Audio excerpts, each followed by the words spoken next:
Hello everyone, मैं संजय कुमार आपका फिर से एक बार स्वागत करता हूं टेट ज्ञान के यूट्यूब चैनल पर। मेरी कुछ वीडियोस में मैंने आप लोगों से फिगर ऑफ स्पीच के सवालों के बारे में डिस्कस किया था।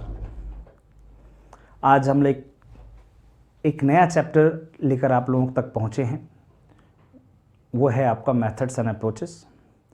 बिफोर बिगिनिंग द क्लास मैं आपसे एक बात शेयर जरूर करना चाहूँगा कि जो हमारे सीटेट में जो भी सवालात आपसे पूछे जाते हैं, क्वेश्चन जो पूछे जाते हैं, वो पैडागोजी बेस्ड ज़्यादा होते हैं और वो भी प्रैक्टिकल बेस्ड होते हैं। वो सिचुएशनल बेस्ड देते हैं कि कोई स्टूडेंट्स की कंडीशंस को दर्शा करके आपसे क्वेश्चंस पूछ रहे हैं, टीचर्स के कंडीशंस को शो करके, स्थान को शो करके, उसके भाषा को ध्यान में रख करके सवाल पूछे जाते हैं।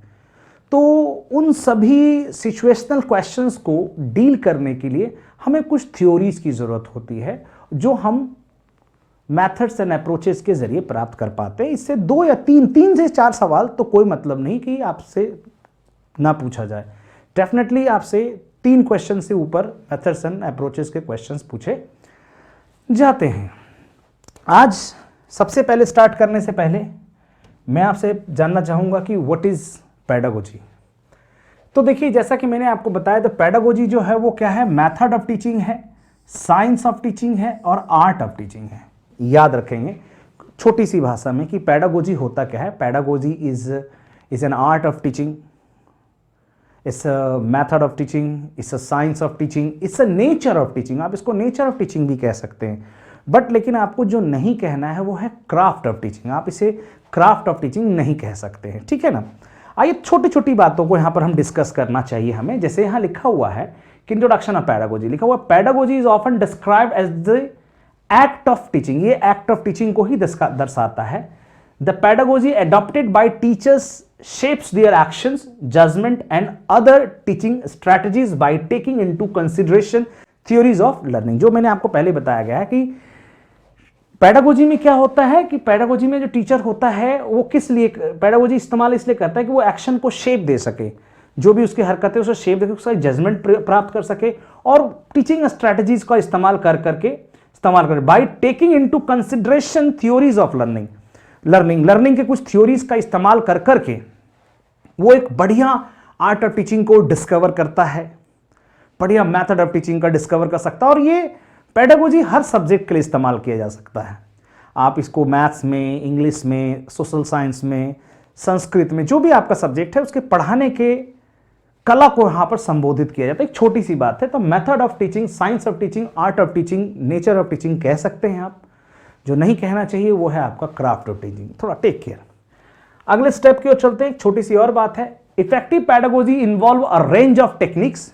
जो इफेक्टिव बढ़िया पैडागोजी स्किल्स होती है उसमें जो बढ़िया जो इस्तेमाल किया जाता है, जो इन्वॉल्वमेंट होता है वो होता है रेंज ऑफ टेक्निक्स। एक बढ़िया टेक्निक्स का इस्तेमाल होना चाहिए, including whole class and structured group work, guided learning and individual activity. यानी एक अच्छा पैडागोजी स्किल यानी पैडागोजी क्या हो सकता है? वो जिसमें आप इंक्लूड करते हैं, बहुत ज्यादा रेंज का टेक्निक इस्तेमाल करते हैं, पूरी क्लास को आप इंक्लूड रखते हैं, स्ट्रक्चर्ड ग्रुप वर्क करते हैं आप, और guided learning and individual activity. ये सब पैडागोजी के अंतर्गत हिट किए जाने चाहिए, इस्तेमाल किए जाने चाहिए। हर टीचर यदि टीचर क्लास में पढ़ा रहा तो इन सभी बातों को ध्यान रखे कि वो तरह तरह के टेक्निक्स का इस्तेमाल करे, इंक्लूडिंग पूरे होल क्लास का पूरा ध्यान रखे, और स्ट्रक्चर्ड ग्रुप वर्क इस्तेमाल करे, और guided learning and individual activity. और व्यक्तिगत तौर पे भी कोई एक्टिविटी की आवश्यकता पड़ती है तो वो जरूर इस्तेमाल करे। वही है उसका पैडागोजी।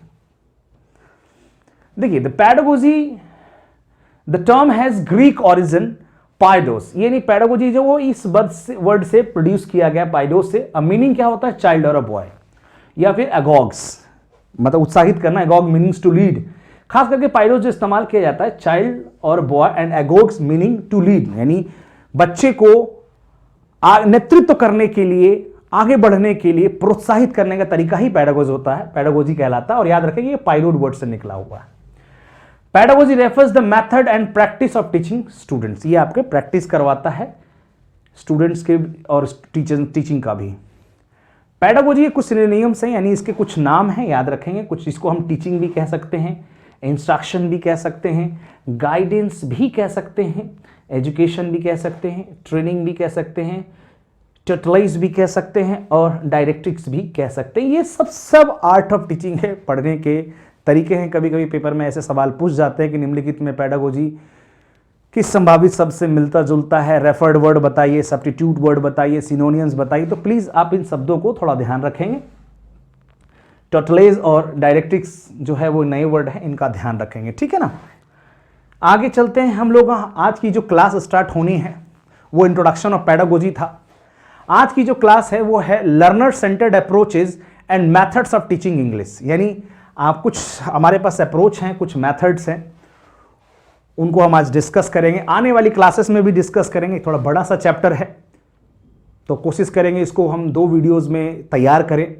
एक वीडियोस में तैयार करेंगे तो ये थोड़ा लंबा हो सकता है, तो हम लोग कोशिश करेंगे कि इसको थोड़ा सा टुकड़ों में तैयार किया जाए ताकि आप उसको बेहतर समझ सकें।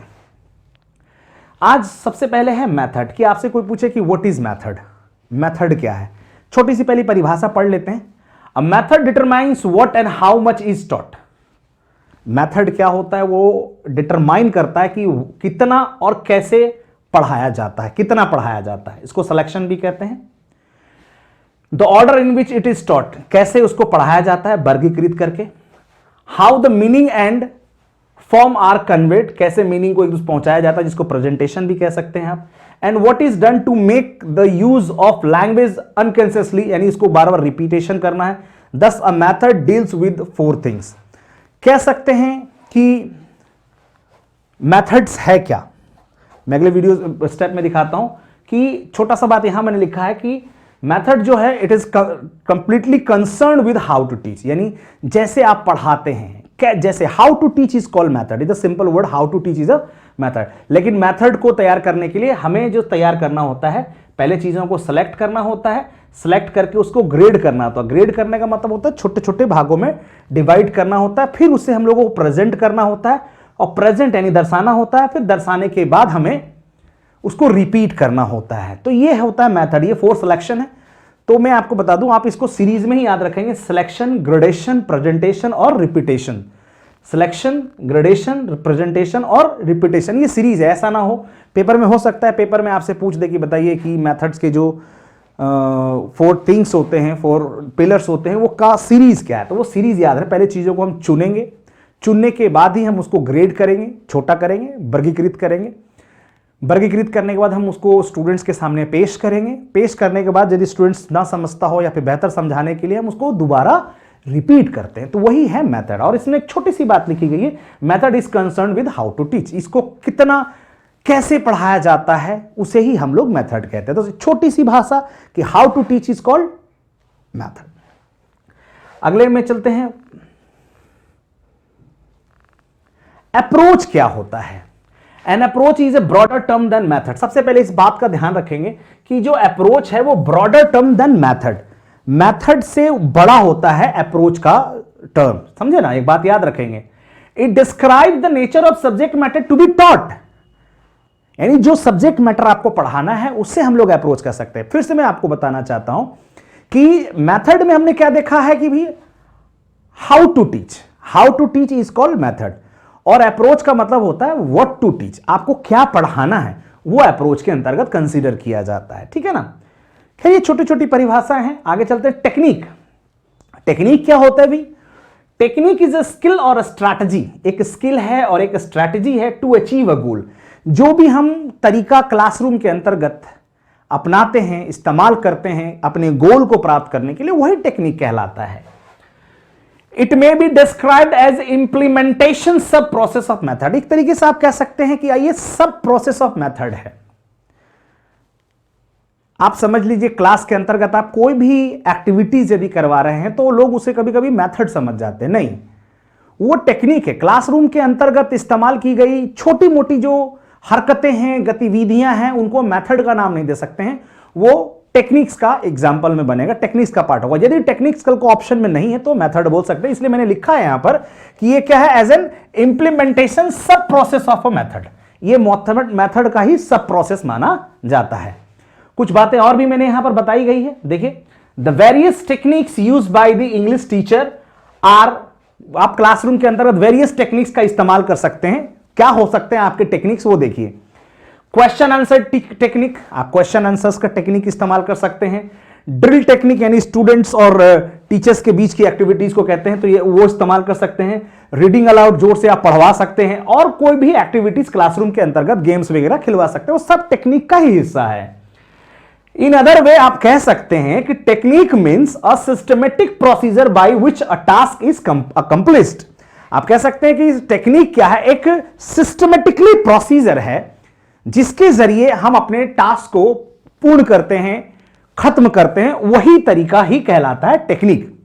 तो छोटी सी भाषा में मैं अपनी तरफ से बता दूं कि मेथड का मतलब होता है व्हाट टू टीच, अप्रोच का मतलब होता है हाउ टू टीच। तो मेथड हो गया हाउ टू टीच, मेथड हो गया व्हाट टू टीच, अप्रोच हो गया, और द टेक्निक क्या होता है भैया, the skill, the strategy, the any activities which we use in the classroom to get our goal or to accomplish our task is called technique. Means the small activities which we are doing inside the classroom as questioning, answering, reading aloud, games, these all are techniques. You should not say method. But यदि आपके पास method का option नहीं हो, technique हो तो technique लगाएं, method है तो मेथड लगाएं, लेकिन दोनों हो तो प्लीज आप उसमें टेक्निक का आंसर लगाएं, टेक्निक का ही जवाब दें, याद रखेंगे। और टेक्निक क्या है, वो सब प्रोसेस ऑफ मेथड है, ठीक है ना। ये हो गया आपका इंट्रोडक्शन इस चैप्टर का। आगे की ओर बढ़ते हैं हम लोग different methods and approaches of teaching English. हमारे पास बहुत सारे अप्रोचेस हैं, तरीके हैं पढ़ाने के, हम उसके बारे में डिस्कस करने जा रहे हैं। और आज का जो हमारा पहला जो है वो है आपका ग्रामर कम ट्रांसलेशन मेथड, जिसको छोटी सी रूप में हम लोग जीसीटी मेथड के नाम से भी जानते हैं। एक चीज मैं आपको यहां पर क्लियर करना चाहता हूं इस वीडियोस के माध्यम से कि हम यहां पर जो भी पॉइंट्स डिस्कस करने वाले हैं वो उस मेथड के पॉइंट्स हैं, जो उस मेथड्स की मेरिट्स हैं, डिमेरिट्स है, वो उस मेथड के अंतर्गत है। ऐसा नहीं कि जीसीटी यदि हम पढ़ा रहे हैं तो इसका मतलब जीसीटी मेथड बेहतर है। ये कंक्लूजन निकालना आपका काम है। हम सिर्फ बता रहे हैं कि जीसीटी यानी कब हो जाता है और कैसे किया जाता है, वो उसके पॉइंट से पेपर में इस तरह से सवाल पूछे जाते हैं। तो प्लीज लेडीज एंड जेंटलमैन देखिएगा, ये है आपका जीसीटी मेथड, ठीक है ना। इसके कुछ प्रिंसिपल हैं, इसके कुछ कैरेक्टरिस्टिक्स हैं, वो आप जरा देखेंगे प्लीज। पहला है कि अब जाहिर सी बात है, जीसीटी नाम से ही पता चल जाए कि ट्रांसलेशन का प्रयोग कर करके पढ़ाने का तरीका, बहुत सारे ग्रामर का प्रयोग कर करके पढ़ाने का तरीका ही हम लोग जीसीटी कहलाते हैं, ठीक है ना। आप कह सकते हैं इसकी और क्या प्रिंसिपल क्या है, a foreign language can be easily learn through translation. इस मेथड के अंदर ऐसा माना जाता है कि फॉरेन लैंग्वेज को ट्रांसलेशन के जरिए इफेक्टिवली या इजिली थोड़ा सा पढ़ा जा सकता है। ये पॉइंट है, बाकी अभी पॉइंट डिस्कस करेंगे टोटल तब। Grammar is the soul of language, यानी इस मेथड का जो एक प्रिंसिपल है वो ग्रामर है। ग्रामर इसमें पूर्ण रूप से, बहुत रूप से इस्तेमाल किया जाता है। Proceeding from known to unknown. Known to unknown का मतलब क्या होता है भाई, नोन टू अनोन का मतलब है कि हिंदी से इंग्लिश और इंग्लिश से हिंदी, हिंदी से इंग्लिश और इंग्लिश से हिंदी, समझ गए ना। उस तरीके से पढ़ाने का तरीका ये प्रोसीडिंग नॉन टू अनोन कहलाता है। दूसरी बात है, it is the oldest method, इसको सबसे पुराना मेथड माना जाता है। लोग पहले इसका इस्तेमाल करते हैं, तो कभी ओल्डेस्ट मेथड का जिक्र आता है तो आप प्लीज जीसीटी मेथड का ही इस्तेमाल करेंगे। इट इज नोन, एंड इसको जाना जाता है किस किस नाम से, इसको हम लोग क्लासिकल मेथड के नाम से जानते हैं, इसको हम लोग ट्रेडिशनल मेथड के नाम से जानते हैं, और हम लोग इसको फिलोसफिकल मेथड के नाम से जानते हैं। देखिए पेपर में कई बार पूछा जा चुका है कि ये कौन सा मेथड है इसके द्वारा जाना जाता है, नोन एज करके कई बार आप जब क्वेश्चंस कलेक्ट करें तो आप देखेंगे, आपको पता चल जाएगा। इसीलिए ये it is very important to know कि इस मेथड को किस किस नामों से और जाना जाता है। तो क्लासिकल मेथड के नाम से आप बोल सकते हैं, ट्रांसलेशन मेथड बोल सकते हैं, ट्रेडिशनल मेथड बोल सकते हैं, और फिलोसॉफिकल मेथड के नाम से आप इसको जान सकते हैं, ठीक है ना। ध्यान दीजिएगा, आगे चलते हैं हम लोग। यहां लिखा हुआ है अगले पॉइंट में, everything is taught vice versa. यहां पर हर कुछ को वाइस वर्सा पढ़ाया था। वाइस वर्सा का मतलब होता है ऊपर से नीचे, नीचे से ऊपर। यहां पर वाइस वर्सा का मतलब क्या है, English to Hindi and Hindi to English. जब भी समझ, यदि वाइस वर्सा कहीं भी इस्तेमाल किया जा रहा है 1 से 10, 10 से 1, यानी ऊपर से नीचे, नीचे से ऊपर। फिलहाल यहां पर क्या है, सब कुछ कैसे पढ़ाया जाता है, इंग्लिश से हिंदी, और जो हिंदी है उसको इंग्लिश में, यानी mother tongue dominates in this method, यानी इस मेथड के अंतर्गत मातृभाषा का इस्तेमाल पूर्ण रूप से होता है, बहुत ज्यादा इस्तेमाल किया जाता है। तो इसीलिए इसको जीसीटी मेथड भी कहा जाता है। Vocabulary is taught in the form of isolate bilingual list, यानी यहां पर वोकैबुलरी जो है वो बहुत ज्यादा पढ़ाया तो जाता है, लेकिन वो बाइलिंगुअल यानी दोनों भाषा में, यानी हिंदी से इंग्लिश में ही पढ़ाया जाता है। यानी यदि कैट लिखा गया है तो उसे बिल्ली बताना है, यदि कहीं पे बिल्ली लिखा गया है तो उसे कैट बताना है।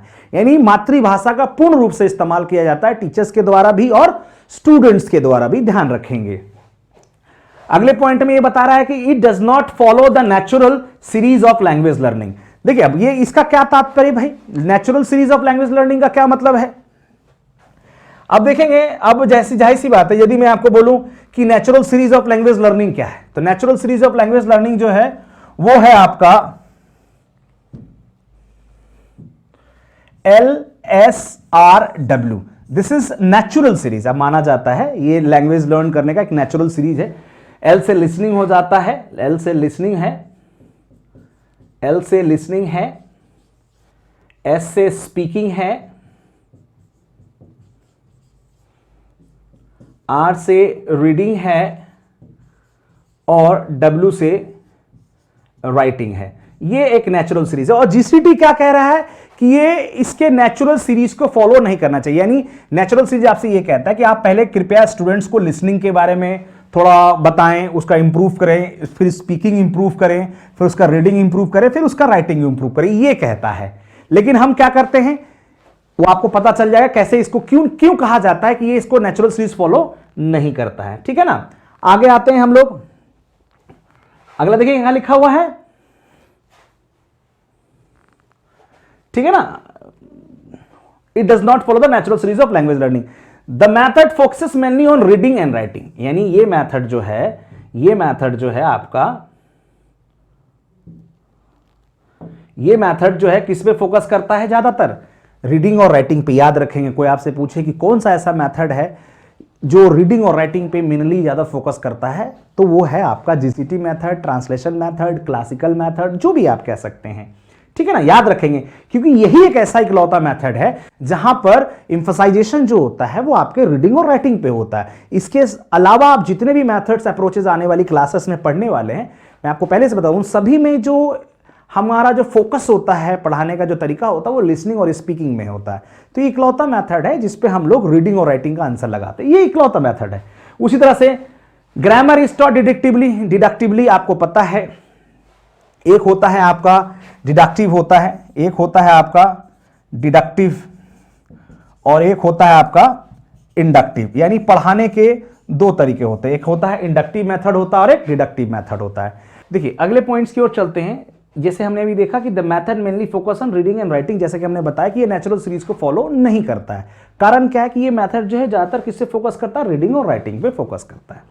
आगे चलते हैं, ग्रामर इज टॉट डिडक्टिवली। ग्रामर को या किसी भी चीज को दो तरीके से पढ़ाया जा सकता है, या तो डिडक्टिवली पढ़ाया जा सकता है या तो वो इंडक्टिवली पढ़ाया जा सकता है।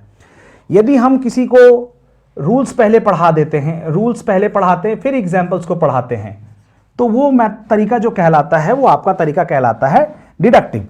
और आप सोच सकते हैं यदि हम किसी को एग्जाम्पल्स पहले रूल्स पढ़ाएंगे फिर एग्जाम्पल्स को पढ़ाएंगे तो वो प्रोसेस क्या हो जाएगा, थोड़ा बड़ा हो जाएगा। और यहां पर इसलिए कहा भी जाता है ग्रामर जो है वो सोल ऑफ द लैंग्वेज है।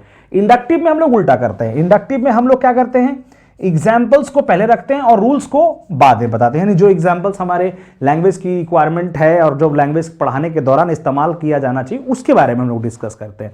लेकिन यहां पर ग्रामर कैसे पढ़ाया जाता है, डिडक्टिवली। याद रखेंगे यही एक अलौथा मेथड्स है जहां पर ग्रामर को डिडक्टिवली पढ़ाया जाता है।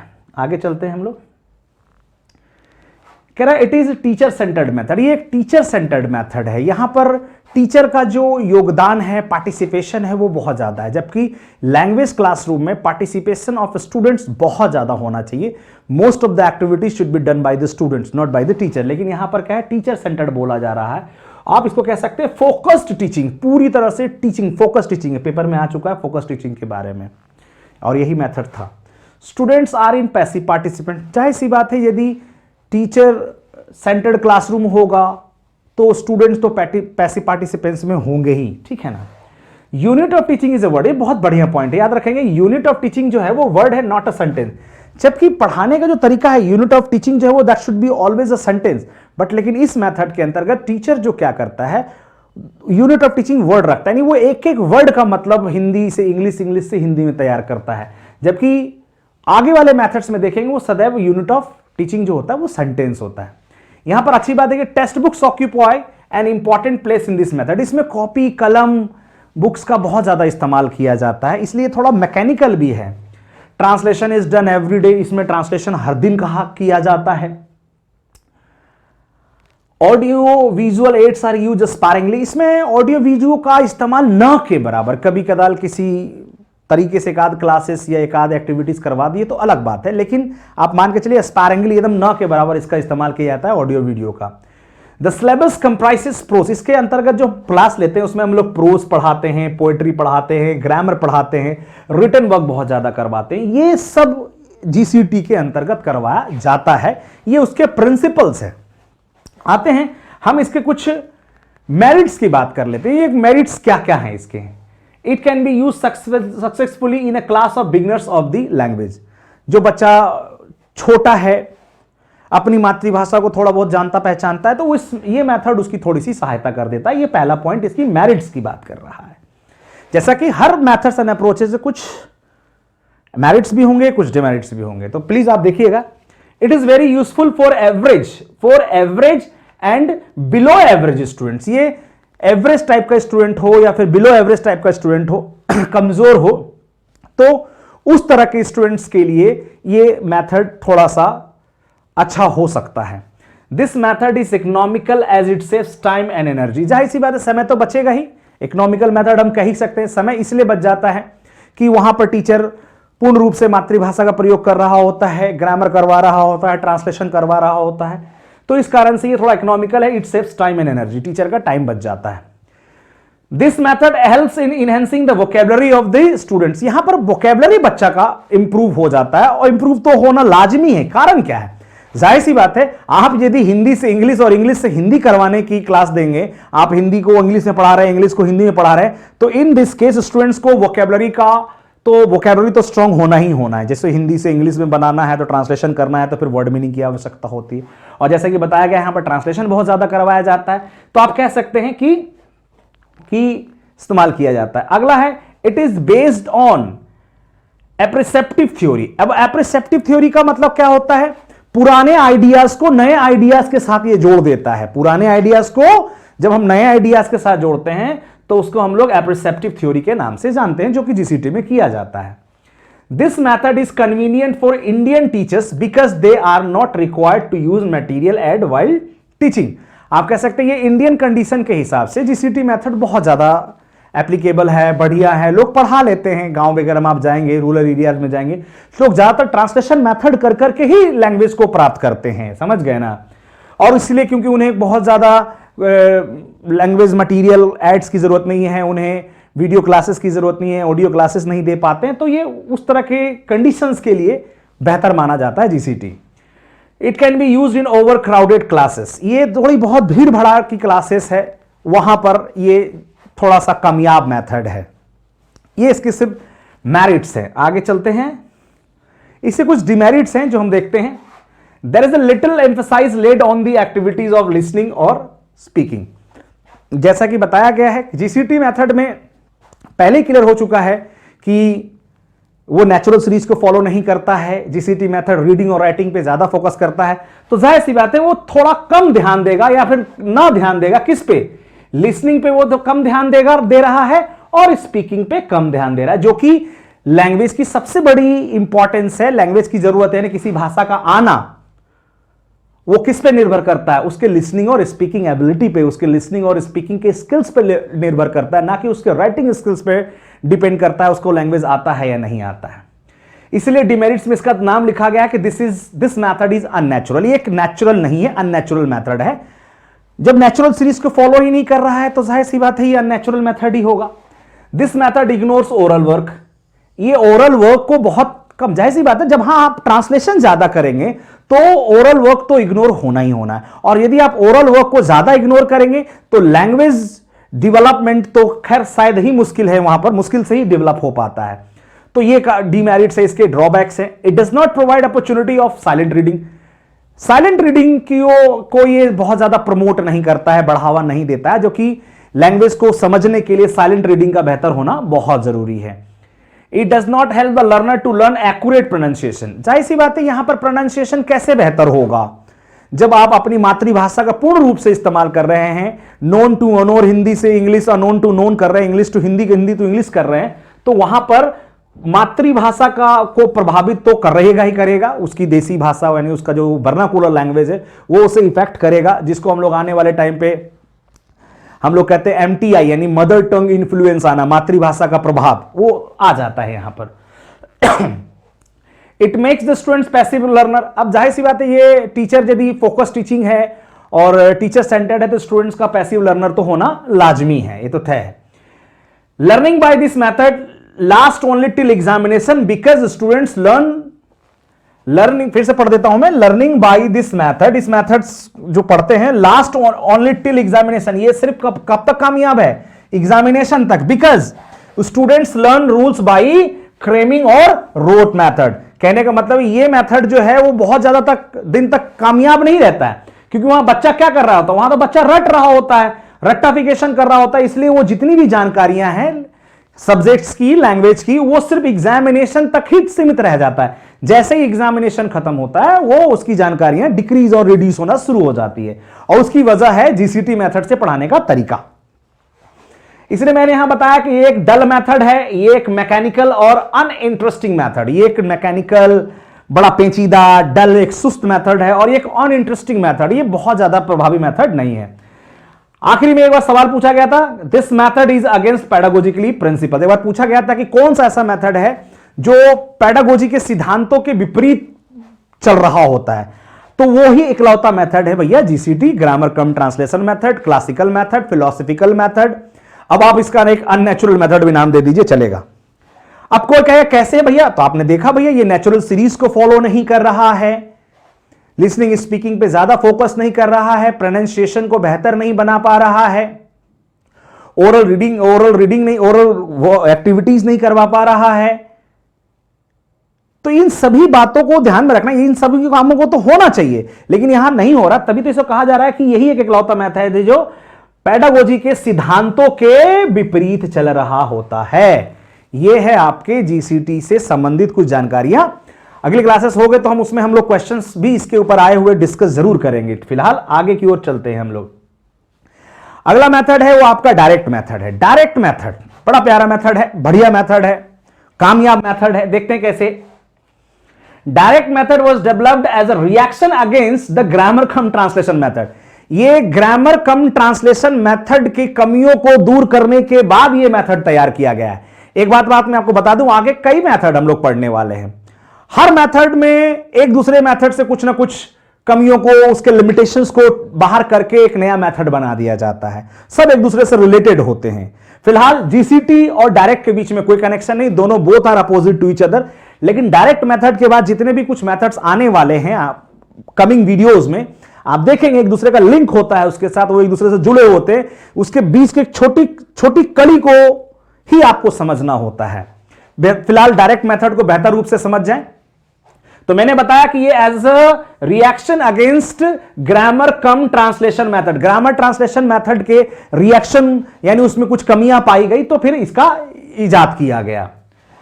This method is known by several names, इसको बहुत सारे नामों से जाना जाता है। जैसे इसको हम लोग नेचुरल मेथड भी कह सकते हैं, हम इसको मदर्स मेथड भी कह सकते हैं, और इसको हम लोग रिफॉर्म्ड मेथड भी कह सकते हैं। जैसे उसको हम लोग क्लासिकल मेथड कह रहे थे, फिलोसॉफिकल मेथड कह रहे थे, तो उसी तरह से यहां पर ये नाम है जो डायरेक्ट मेथड के लिए यूज किए गए हैं, नेचुरल मेथड, मदर्स मेथड और रिफॉर्म्ड मेथड। ठीक है।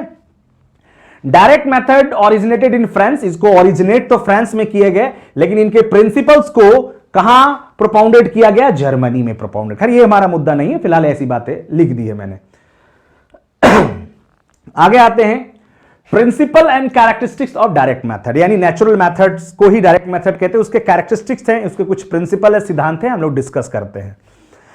अगला आते हैं, पहला पॉइंट कहते हैं direct bond between thought and words. अब जरा इसको जरा समझिए कि जीसीटी में जब होता है तो जो डायरेक्ट बॉन्डिंग होती है स्पीकिंग और एक्सप्रेशन की, वो बन नहीं पाती है।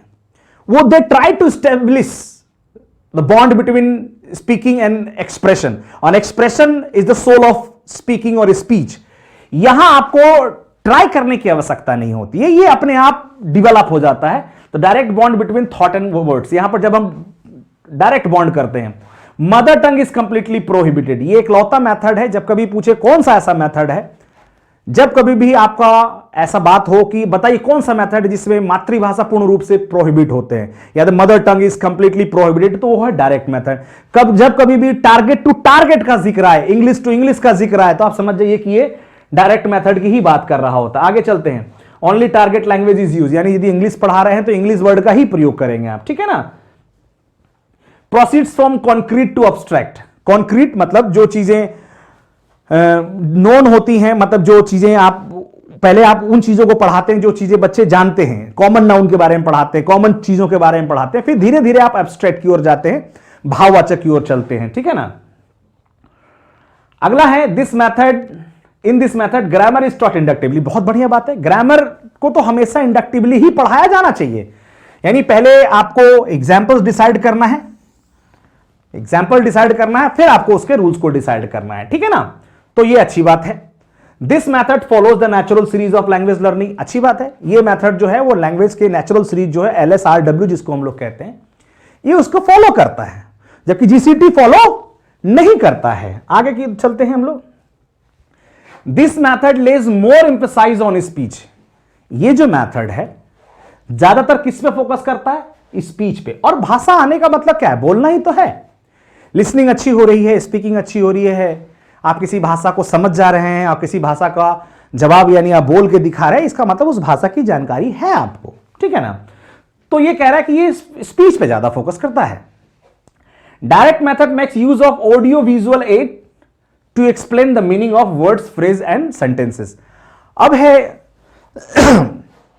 बच्चा हो सकता है कि कोई वर्ड का डायरेक्ट मीनिंग इंग्लिश में नहीं समझ पा रहा है, तो टीचर उसके लिए क्या यूज कर सकता है? वो ऑडियो विजुअल यूज कर सकता है। आइकॉनिक मोड जिसको कह सकते हैं आप, आइकॉनिक मोड का यूज करता है वो। आइकॉनिक आप सभी को पता होगा कि आइकॉनिक मोड का मतलब होता है जब हम चित्रों के जरिए दिखा दिखा के हम पढ़ते हैं तब, ठीक है ना।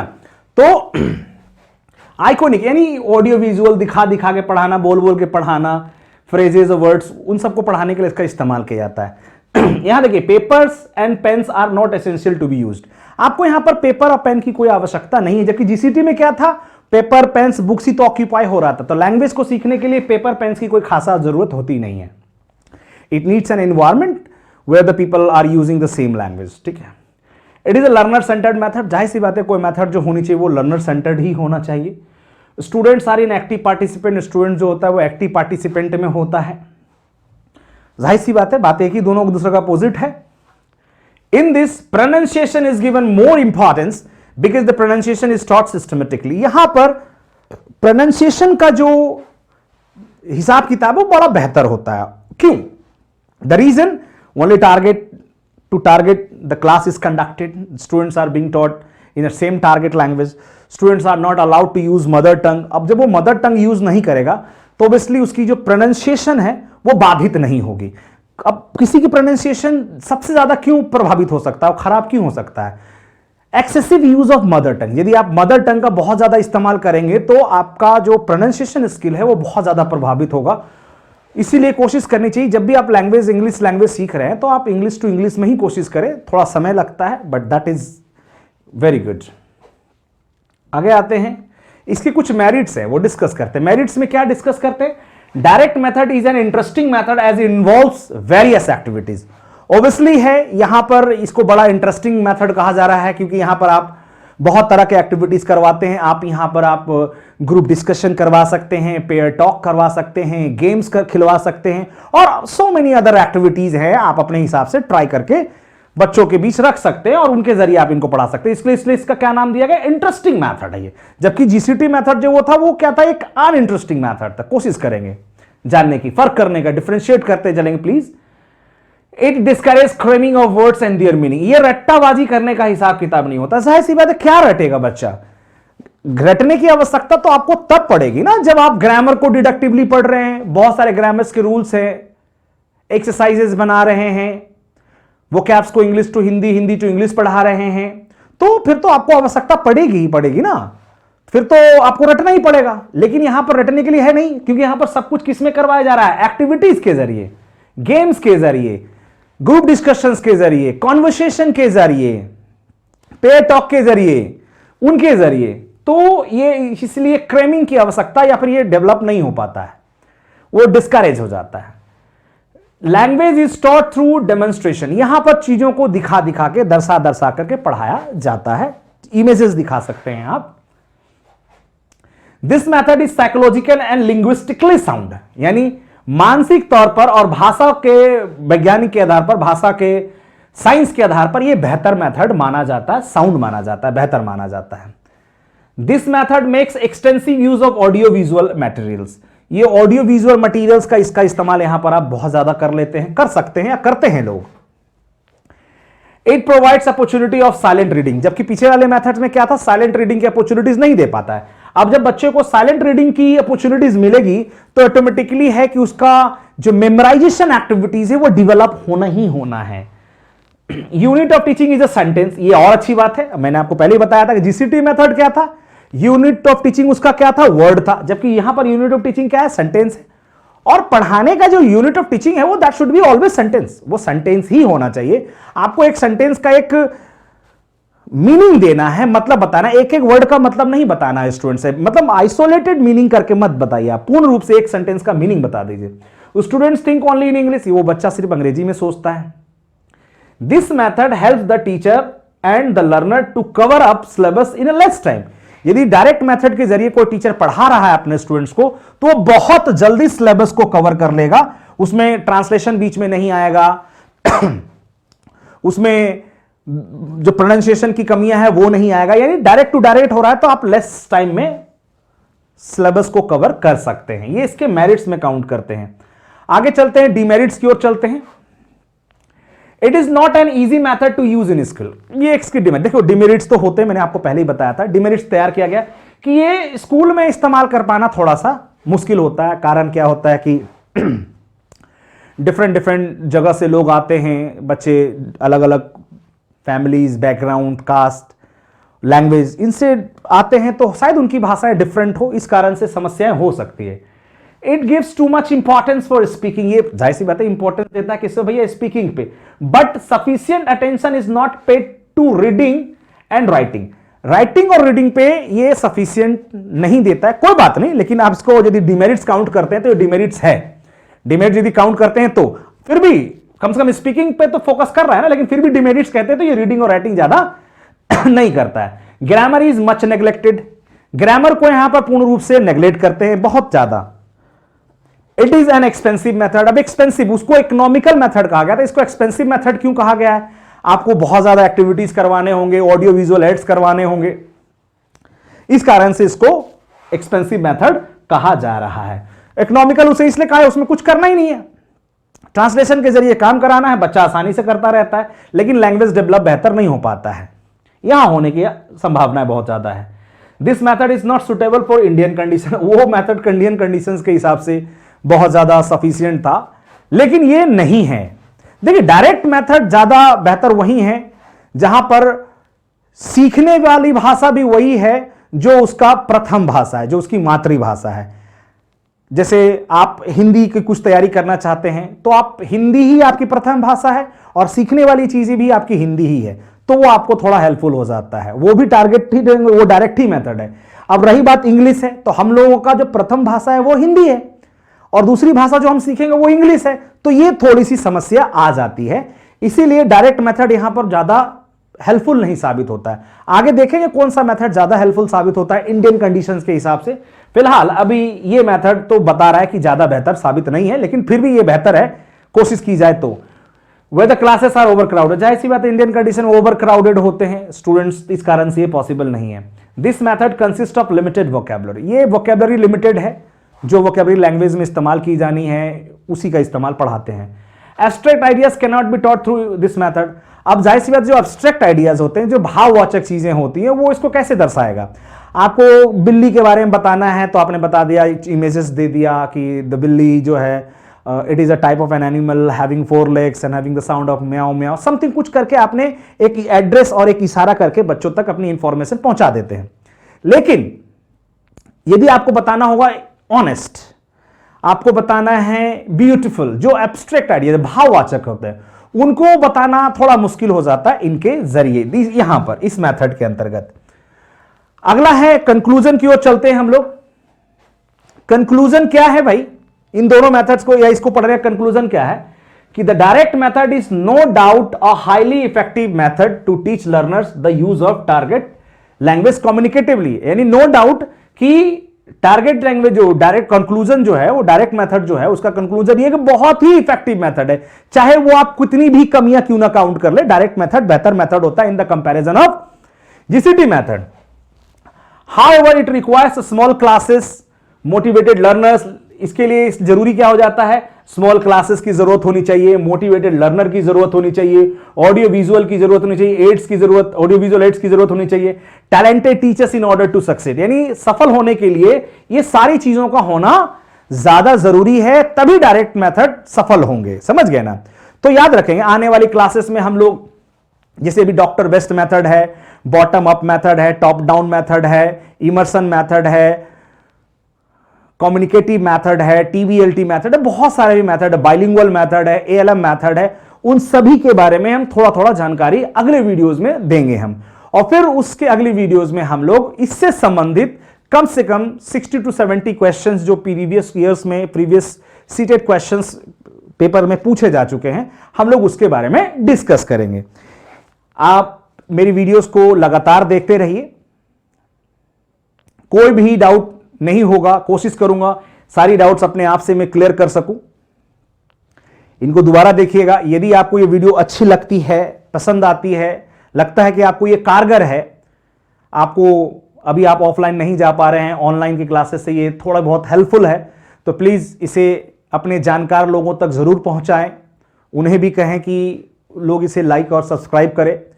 खैर ज्यादा इंपॉर्टेंट है कि आप लाइक करें या ना करें, लेकिन इसमें जो दी गई इंफॉर्मेशन है उसको जरूर जानें और आने वाली वीडियोस का इंतजार जरूर करें, वो आपको अपने आप अपडेट हो जाएगा, ठीक है ना। तब तक इसको आप देखते रहिए। आगे के लिए धन्यवाद।